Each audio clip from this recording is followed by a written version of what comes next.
Hello, this is the RPG Crawler, and welcome to another Indie Game Friday. This week, let's take a look at a game that's been out on the PS4 for some time, but only recently was released on PC through Steam. Salt and Sanctuary. Developed and published by Ska Studios, it is a side-scrolling 2D platform action RPG combo. Released on May 17th, 2016, it is normally $17.99 US. Before you play, you create a character. You can select from a series of classes which alter your starting gear, ability scores, and a few skills, as well as your character's land of origin, and customize your character's look. From this screen, you can also select a starting piece of bonus gear, if any, as well as a number of optional challenges to make the game harder than it is. You know, if you're into that sort of thing. The game opens with you as a crewman protecting a royal on board a boat. Attacked during a storm, you fight your way up to an impossible boss battle and are subsequently beaten and wash ashore on a mysterious island filled with crumbling ruins, dark passages, and brutal combat. Given very little direction besides save the princess, you set forth to explore the island and work from there. If this sounds a little familiar, you must have played the Souls series before. This game draws heavily from that series, although it is a 2D platformer, which allows it to incorporate some aspects of Metroidvania-style games as well.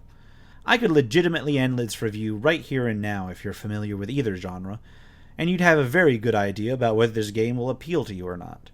But let's take a look at the mechanics anyway. The basic controls, and I highly recommend a controller with this game, I can't imagine playing without, are like a mix of a 2D platformer and the Dark Souls games. You have 2 attack strengths, a jump button, a block button, directional controls, item and magic selection, 1 button to use said item and magic, and a roll button, to roll dodge out of the way. Using the block button plus the weak attack button will parry, or use the offhand weapon if you have one equipped. There is a button to switch between gear layouts, which may either mean a secondary weapon set or the first one with the weapon gripped in 2 hands. Jumping onto a ledge, but just catching it, can allow your character to pull themselves up, or you can jump down from one platform to the platform below.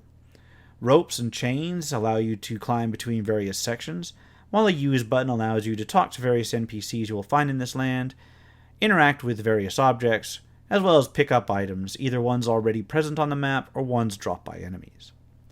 Different attack patterns with different weapons can produce different attacks and combos as you press them, which is useful for taking down a variety of the ghoulish enemies that you'll face. Enemies will drop a mixture of salt, gold, and occasional items needed to upgrade gear or transmute items. Salt is used like souls are in the Dark Souls series to level up or to reinforce gear, while gold is used to purchase items and gear from the various merchants you can find. When you die, rather than leaving your salt on the ground, whatever enemy you died gets it, and in order to reclaim the salt, you not only have to get back to that same enemy, but you have to beat them as well. If you die to another enemy first, then you lose whatever salt was taken before, and you get to start collecting anew. If you die to environmental damage, such as falling, the game spawns a unique enemy that then holds the salt that you would have been able to reclaim. Each time you die, a fraction of your gold is taken as well, although otherwise you generally keep your gold on you. Interestingly enough, I have seen pouches of salt for sale from some vendors, which means that you can essentially convert your gold to salt in some places for a pretty high loss. During play, you will uncover shrines. There are 3 religions, or creeds, in the game, and shrines are either empty or dedicated to one of these 3 creeds. You are given an item early on which allows you to dedicate empty shrines to your own creed.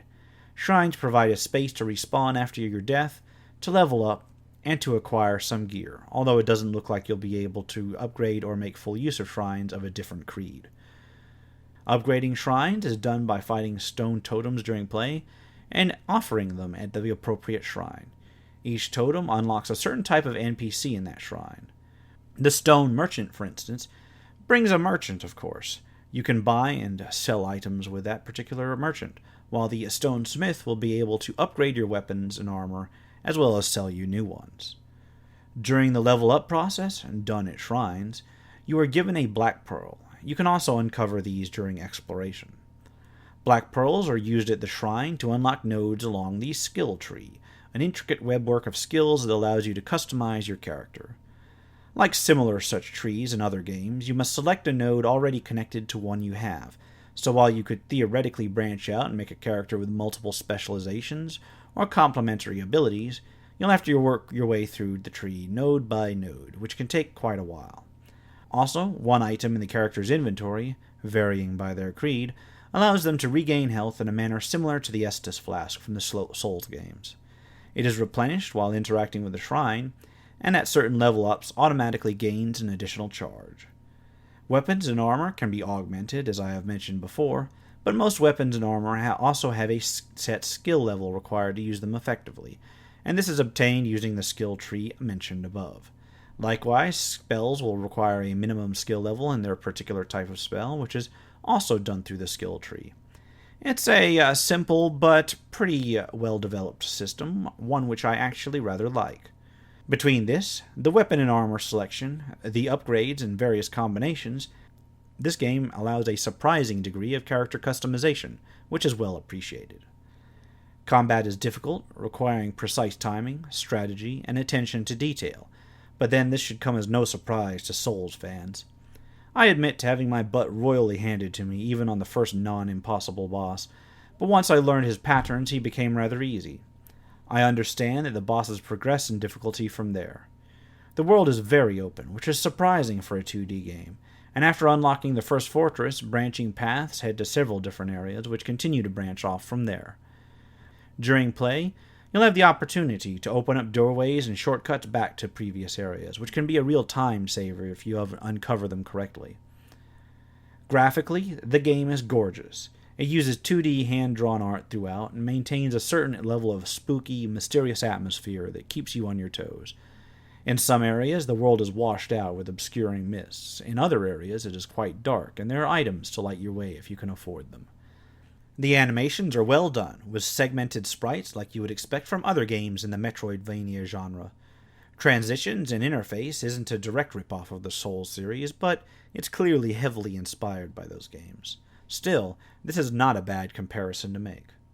The music is absolutely fantastic, relaxing in some places, foreboding in others. It's a good mix that blends in nicely. The balancing is done so well that it never really overwhelms the action, but rather complements it. Other sound cues are done tastefully and appropriately where they appear. All in all, this is one of those action RPG genre mixing games that actually does its job rather well. It was recommended to me in the past, well before I actually even owned a PS4, and to be honest, I had forgotten about giving it a look until its release on Steam just a few days ago. I wish that I'd remembered to take a look at it before, because now I really want to play through it more thoroughly, I just don't have the time to do so.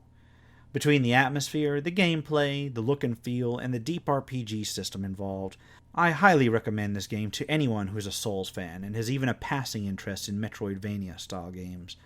I could go on and on about how gorgeous this game really is, but I think I'll just wrap it up here. This has been the RPG Crawler with Indie Game Friday Salt and Sanctuary. If you like what you've seen, remember to hit that like button, leave a comment if you have any feedback, and subscribe for more RPG content. Until next time, take care and goodbye.